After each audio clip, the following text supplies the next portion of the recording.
선생님 40세가 넘으면 PCTA를 다 해야 되나요? 아닙니다. 안녕하세요. 최신의 의료 정보를 환자 입장에서 윤리적으로 전달하는 삼신 의사입니다. 오늘은 나온 지 얼마 안 된 검사죠. 핫한 검사 중에 하나인 PGT-A에 대한 검사를 좀 얘기해 볼까 합니다. PGT-A가 무슨 뜻인가요, 선생님? 일단은 약자를 풀어서 얘기하자면 프리임플란테이션 제네틱 테스팅, 그걸 줄여서 약자로 PGT라고 얘기를 하고, 예전에는 뭐 PGS, PGD 이렇게 다른 용어로도 불리기도 했는데 요새는 PGT라고 이제 통일해서 부르고 있습니다. 시험관 시술을 하기 전에 만들어진 수정란을 일부를 떼어내서 이제 염색체나 이런 부분, 유전자의 구조적 이상 같은 것들을 알아내는 검사입니다.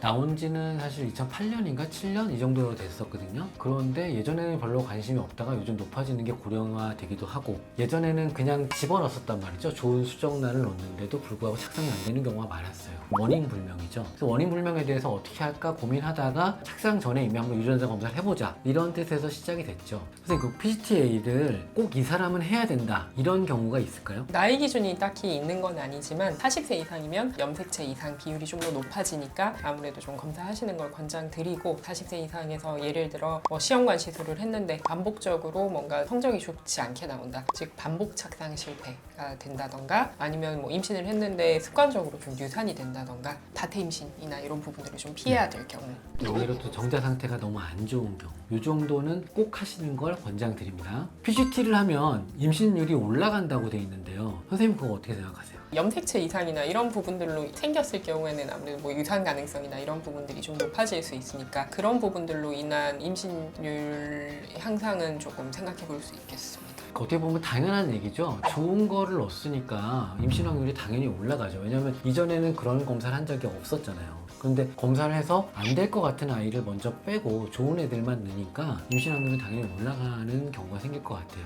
PGT 검사를 6개월 정도 계속 이제 지속해서 했었는데 통과를 못하고 있는 상태, 그럴 경우에는 어떻게 해야 될까요?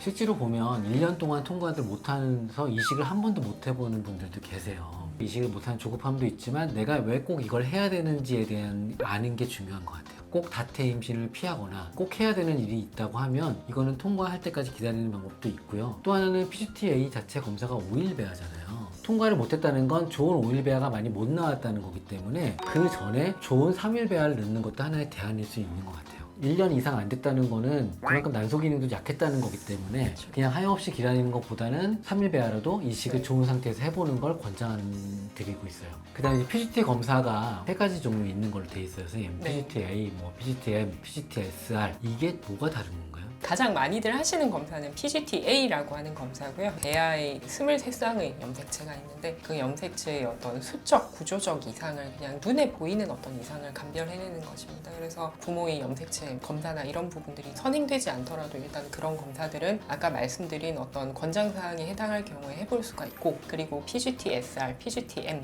같은 경우에는 일단 기본적으로 부모의 염색체나 유전자적 질환이 있거나 이럴 경우에 보통 권장을 하게 되고, PGT-SR 같은 경우에는 부모의 염색체 이런 검사들이 일단 기본적으로 먼저 시행을 한 상태에서 일단은 진행이 되고요. 염색체 검사에 더불어서 눈에 보이지 않는 이상 등을 조금 감별해낼 수 있습니다. 이 얘기를 하다 보면 모자이시즘을 얘기해야 돼요. 모자이시즘. 5일 배아는 배아가 될 부분과 태반이 될 부분이 따로 나눠져 있는데 이 모든 세포가 동일하게 그 염색체 이상이 있고 없고가 정해져 있지가 않아요. 우리가 검사하는 부분에만 염색체 이상이 있다 없다를 판단할 수 있는 게 되기 때문에 모든 걸 대변할 수는 없어요. 그래서 이게 나중에 찬성하는 파와 반대하는 파의 논리에 이런 논리가 들어가기도 하죠. 근데 여기서 모자이시즘이라는 게 있는데요. 모자이시즘을 뭐라고 설명하면 좋을까요? 이런 비유가 맞는지 모르겠는데 네. 식빵 조금 오래 뒀을 때 이제 곰팡이가 쓰는 부분이 있을 수 있잖아요. 근데 그 부분에서 이제 저희가 눈으로 안 보고 이제 조금 떼어내가지고 먹는다라고 했을 경우에 이제 저희가 곰팡이가 있는 부분을 뜯어냈는지,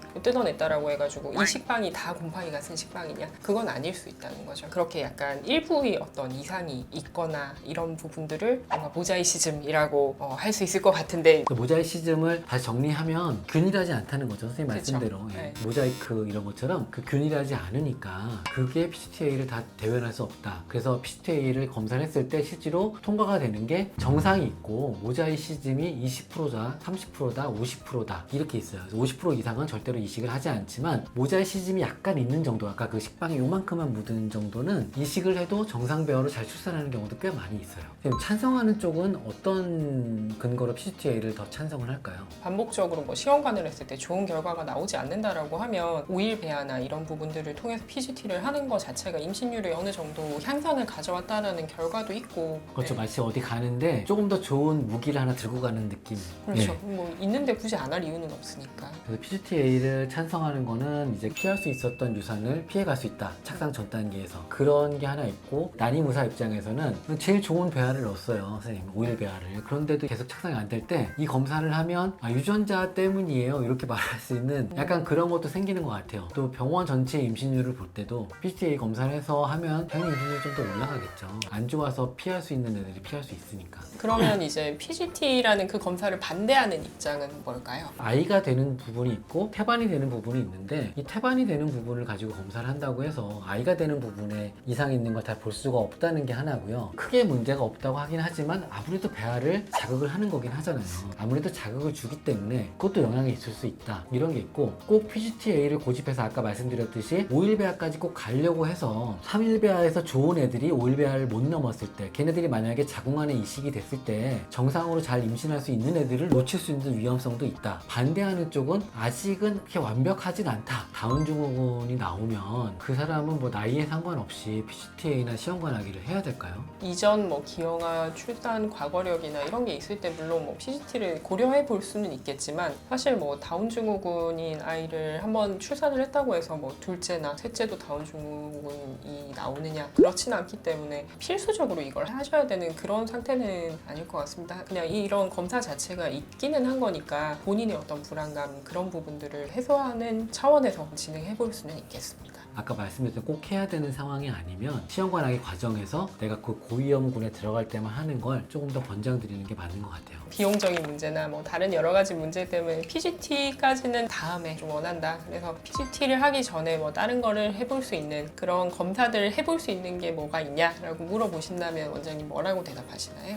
저는 권장드리는 건 뭐냐면 PGT-A는 어떻게 보면은 배아를 감별하는 끝판왕이에요. 좋으냐 마냐를 보는 거니까. 그걸 한다는 건 착상에 문제가 있다 없다를 판단하는 기준이기 때문에 다른 착상에 영향을 줄 만한 요인을 먼저 피해가는 게 좋죠. 착상이나 자궁에 문제가 없는데도 계속 착상이 안 된다. 이때쯤 PGT-A를 검사하는 게 조금 더 좋으니까 네. 그런 검사를 먼저 선행하는 걸 더 권장드리죠. 그 PGT-A는 선생님 그러면 네. 신선주기 하는 게 좋을까요? 동결주기 하는 게 좋을까요? 5일 배아로 PGT를 하게 되면 동결을 다 해버려야 되니까 다음 동결 주기에 가서 진행을 하게 되는 거고, 3일 배아 같은 경우에는 신선 주기로 물론 진행을 할 수도 있겠습니다. 근데 아무래도 이제 3일 배아보다는 5일 배아가 임신율 향상에 조금 더 도움이 되기 때문에 그런 부분들 판단해서 아마 담당 선생님이 진행하실 겁니다. 그렇죠. 어떻게 보면 신선주기에도 결과가 빨리 나오고 시간이 되면 6일 배아까지도 이식을 할 수도 있어요. 그렇게 하기도 하는데 동결 배아 이식이 좀 더 안정적이라는 게 우리가 여태까지 나온 데이터거든요. 그러니까 동결 배아 이식, 즉 착상에 대한 인자를 좀 더 잘 표준화 해놓고 좋은 배아를 넣는 게 PGT-A를 한 고생을 좀 더 피해갈 수 있을 것 같긴 해요.